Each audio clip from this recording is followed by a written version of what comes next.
আমি এমন কিছু কথা আপনাদের সঙ্গে শেয়ার করতে এসেছি, যেটা আমার মনে হয় প্রত্যেকটা মানুষেরই এই কথাগুলো নিয়ে একটু ভাবনা চিন্তা করা খুব দরকার।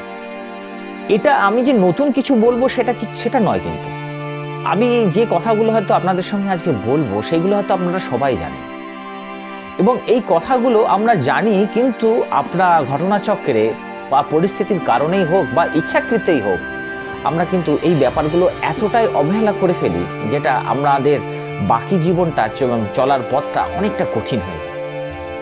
এবং আমরা আমাদের মানসিক দিক থেকে এতটাই কিছু খারাপ ভাবে তৈরি হয়ে যায় যে তাদেরকে আমরা অবহেলা করার জন্য, এবং আমাদের মানসিকতাটা কোনোদিনই ভালো হতে পারে না শুধু তাদেরকে অবহেলা করার জন্য। হ্যাঁ, ঠিক বলেছি আমি, মানে আপনারা হয়তো ঠিক ভাবছেন, আমার থাম্বনেলটা দেখেছেন হয়তো। সেটা হচ্ছে যে আমরা বাবা মায়ের প্রতি কিছু সম্পর্কগুলো, কিছু কথাগুলো, কিছু ব্যবহারগুলো ঠিক করি তো, সেইটাই কিন্তু আজকে আমাদের জানার খুব দরকার।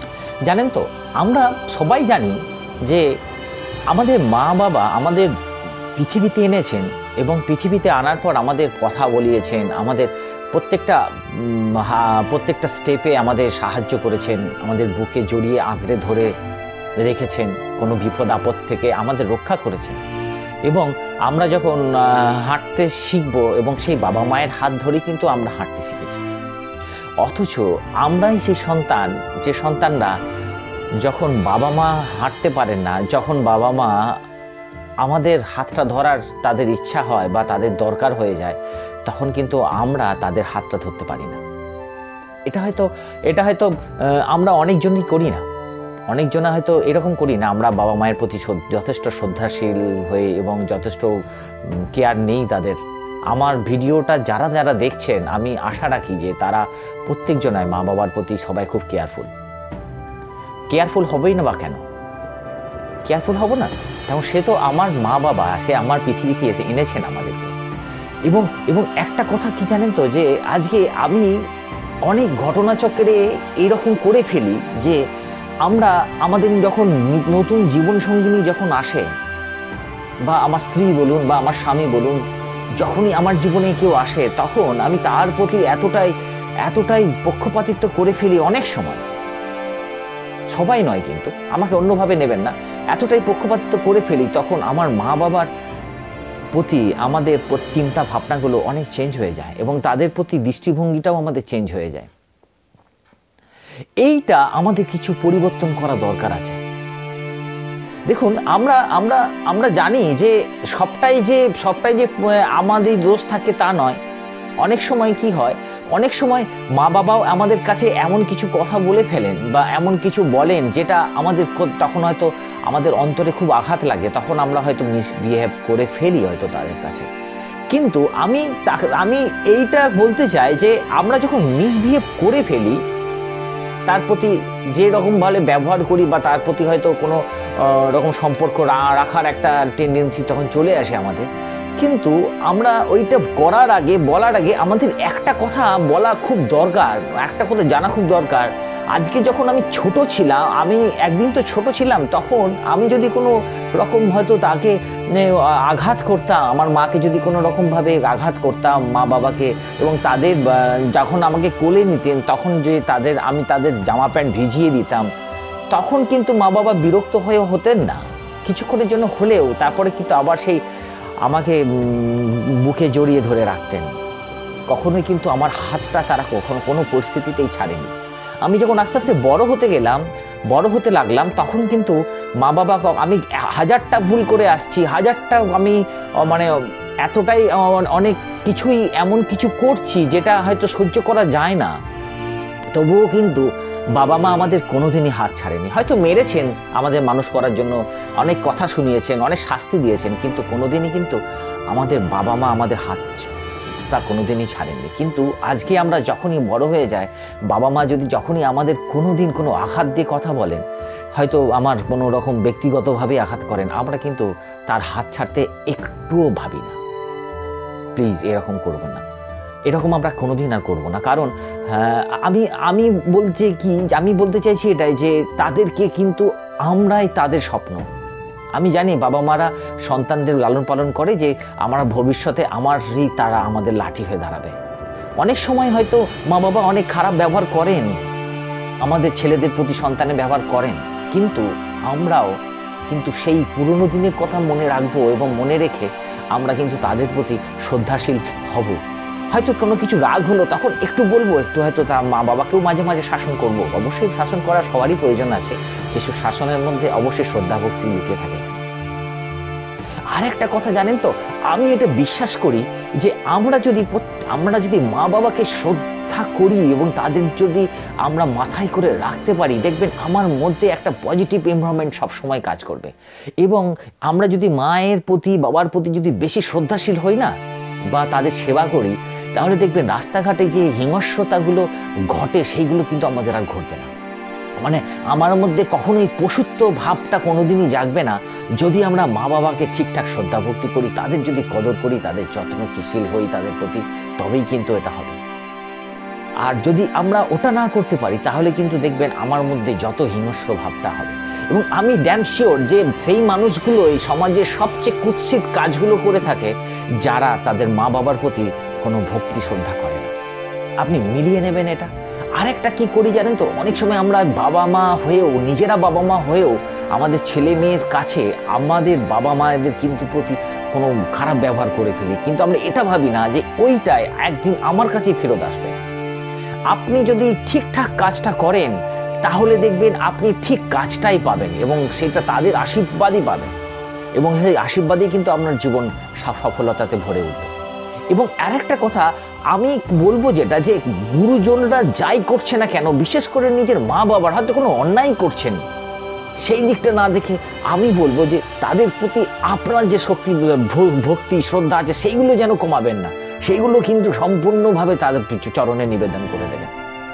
একটা গল্প আমি আপনাকে বলবো, সেটাই যে আপনি যদি আপনার শ্রদ্ধা ভক্তি দিয়ে তাকে রাখেন, এটাও ঈশ্বরের কাছে একটা ইনভেস্টমেন্ট বলতে পারেন। এটা আপনি দেখবেন ঠিক জায়গাতে ওনাদের আশীর্বাদে দেখবেন প্রত্যেকটা কাজ আপনি সফলতা পাবেন। সেটা কেন বলছি, কারণ একটাই, ঠিক ইনভেস্ট করাটা প্রয়োজন আছে। এবার আমি আপনাকে একটা গল্প বলি, দেখুন ভালো করে শুনবেন, কোথাও একটা হার্ট টাচিং বটেই অবশ্যই এটা। আচ্ছা, একটা ছেলে ছিল, সেই ছেলেটা খুব গরিব ছিল এবং গরিব থাকার ফলে, এবং সে ব্রেনি ছিল, অবশ্যই ব্রেনি ছিল, এবং এতটাই ব্রেনি যে পড়াশোনাতে ক্লাসে টপার ছিল। কিন্তু তার পরিস্থিতিটা এতটাই যে খারাপ ছিল যে সে কিছু সেলস করে, সে ইনকাম করে সে নিজের পড়াশোনার খরচাটা চালাতেন। একদিন কি হয়েছে, সেই ছেলেটা সারাদিন পরিশ্রম করে খুব ক্লান্ত, এতটাই ক্ষুধার্ত, ক্লান্ত হওয়ার পরে সে একটু কিছু যদি খেতে পারতো, তার কাছে সেটা অনেকটা শারীরিক দিক থেকে অনেকটা ভালো লাগতো। কিন্তু তার কাছে সেরকম অর্থ ছিল না যে সে কিছু খাবে। তখন সে কি করলো, তখন সে মনে মনে একটা স্থির করলো যে এবারে আমি যার কাছেই আমি আমার এইটা সেলস করতে যাব, তার কাছে একটু রিকোয়েস্ট করে একটু কিছু খাবার চাইবো। তার জন্য যদি কিছু আমাকে পরিশ্রম করতে হয় বা তার কাছে কোনো কিছু পরিশ্রম করতে হয়, তাহলে কিন্তু সেটা আমি করব। এরকম একটা মানসিক প্রস্তুতি নিয়ে সে একটা ঘরে নক করলেন, এবং ঘরে নক করার পরেই দেখলেন যে একজন মধ্যবয়স্ক ভদ্রমহিলা, দেখতে সুন্দর খুবই, তুমি বেরিয়ে এসে তাকে বললেন যে কিছু বলবে। তখন বললো, হ্যাঁ আমার একটা সেলস করার ব্যাপার ছিল, আমি একটা প্রোডাক্ট নিয়ে এসেছি, সেটা সেলস করার জন্য আপনি একটু দেখতে পারেন। আমার খুব তার আগে আমি আপনাকে একটা কথা বলি যে আমি খুব ক্ষুধার্ত, আমাকে এক গ্লাস কি জল দেবেন? মানে পিপাসিত আর কি, মানে খুব পিপাসা পেয়েছে, এটাতে বললো, ক্ষুধার্ত না বলে, সরি, আমি খুব পিপাসা পেয়েছে, আমাকে একটু জল দেবেন। কিন্তু তখন সেই ভদ্রমহিলা তখন দেখলেন যে ছেলেটা সত্যি কিছু চোখ মুখ ঢুকে গেছে, ওকে একটু খাবার দাবার দেওয়া প্রয়োজন। তখন সে ছেলেটিকে বাড়ির মধ্যে ডেকে নিয়ে এক ডিশ মিষ্টি দিয়ে জল দিয়ে বললো, তুমি এটা খাও। তখন সে ছেলেটি তখন বললো, না আমার অত কিছু দরকার নেই, আমাকে এক গ্লাস জল দিলেই হবে। বলছে, না তুমি খাও না, আমি জানি তোমার খুব খিদে পেয়েছে, আমি সেটা বুঝতে পারছি। তখন ছেলেটি চোখ দিয়ে তখন মানে ফোটা ফোটা জলের কোনাগুলো তখন দেখা যাচ্ছিল যে ছেলেটি তখন ওই খাবারটা তার কাছে অমৃতের সমান হয়ে গেছিল।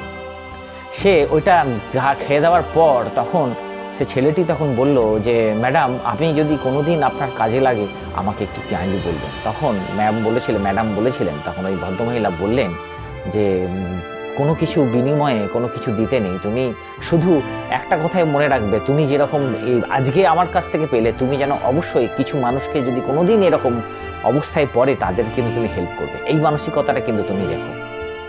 ওটা বলার পর ছেলেটি ওখান থেকে চলে গেল এবং আস্তে আস্তে সময় প্রায় 20টা বছর পেরিয়ে গেছে। 20টা বছর পেরিয়ে যাওয়ার পর হঠাৎ করে ওই ভদ্রমহিলা অসুস্থ হয়ে যান। অসুস্থ হয়ে যাওয়ার পর তার একটা কার্ডিয়াক এতটাই একটা খারাপ জায়গায় পৌঁছে যায় যে হার্টের সমস্যাতে, যে হসপিটালে ভর্তি করার পর হসপিটাল থেকে তাকে ওখান থেকে রেফার করে দেয় যে আর একটা বড় হসপিটালে, সবচেয়ে নামি হসপিটালে। সেই হসপিটালে তাকে অপারেশন করতে হবে এবং ওখানে একটাই ডাক্তার আছেন যে ডাক্তারটা শুধু ওই অপারেশনটাই উনিই করতে পারেন, যার ভিজিট কয়েক লক্ষ টাকার উপর। শিক্ষা কাঁচি ধরলেই সে কয়েক লক্ষ টাকা তার ভিজিট। তখন ওনাকে যখন হসপিটালে যখন নিয়ে গেলেন, তখন উনি কেন বলছেন, দেখুন আমার কাছে কিন্তু টাকা পয়সা নেই, আমি কিন্তু পারবো না। ঠিক আছে, আপনাকে আগে বাঁচানো যাক। কোনো রকমে ওনাকে ওই হসপিটালাইজড করে দেওয়া হয়। উনি কিন্তু টেনশনে ভুগছেন যে কত টাকা বিল হবে, আমি তো ঠিক জানি না কি হবে আমার, শেষ পর্যন্ত আমাকে ঘর বাড়ি কি সব বিক্রি করে দিতে হবে। তো যাই হোক, নিয়ে ঘটনাচক্রে ওনার অপারেশনটা খুব সুন্দরভাবে হয়ে গেল এবং যখন উনি অপারেশন সুস্থ হয়ে গেলেন, সুস্থ হয়ে যাওয়ার পর নার্সটা তার কাছে তার বিলটা যখন দিলেন, তখন দেখলেন যে বিলটা তার পেড করা আছে এবং সেটা কয়েক লক্ষ টাকার উপর বিলটা, অথচ লাস্টে লেখা আছে পেড। তখন উনি অবাক হয়ে গেলেন। তখন বললেন যে কি ব্যাপার, আমার বিলটা কে পেড করলেন? তখন নার্সটা বললেন, এখানে যিনি ডাক্তারবাবু, যার জন্য আমি আজকে বেঁচেছেন, উনি আপনার এটা পেড করে দিয়েছেন। তখন উনি ওনার ডাক্তারবাবুকে সঙ্গে সাক্ষাৎ করার আগ্রহ প্রকাশ করলেন। তখন ডাক্তারবাবু কাছে গিয়ে দেখলেন, তো তখন অনেক বছর পেরিয়ে গেছে। তখন ডাক্তারবাবু এসে ওনাকে সঙ্গে সঙ্গে প্রণাম করে তখন বললেন, আমাকে চিনতে পারছেন আন্টি?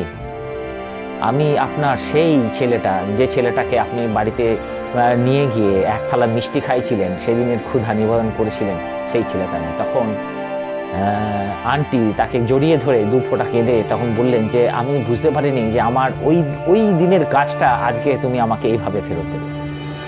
তাই ফ্রেন্ডস, আমি একটা কথাই বলতে চাই যে আমরা যে যাই করি না কেন, যদি ঠিকঠাক ব্যবহার করতে পারি, সেটা আমার মা বাবার ক্ষেত্রেই হোক বা অন্যজনের ক্ষেত্রেই হোক, আমরা ঠিক জিনিসটা ফেরত পাবো একদিন। তো বি স্টেডি। যদি এই ভিডিওটা কোথাও আপনাকে টাচ করে থাকে, যদি আজ থেকে টাচ করে থাকলে, আজ থেকে আমি বলবো আমরা একটু মা বাবার প্রতি যত্নশীল হবই এবং প্রত্যেকটা গুরুজনদের প্রতি। ভিডিওটাকে শেয়ার করবেন আর নতুন কেউ যদি থাকেন অবশ্যই এটাকে সাবস্ক্রাইব করে রাখবেন। বাই।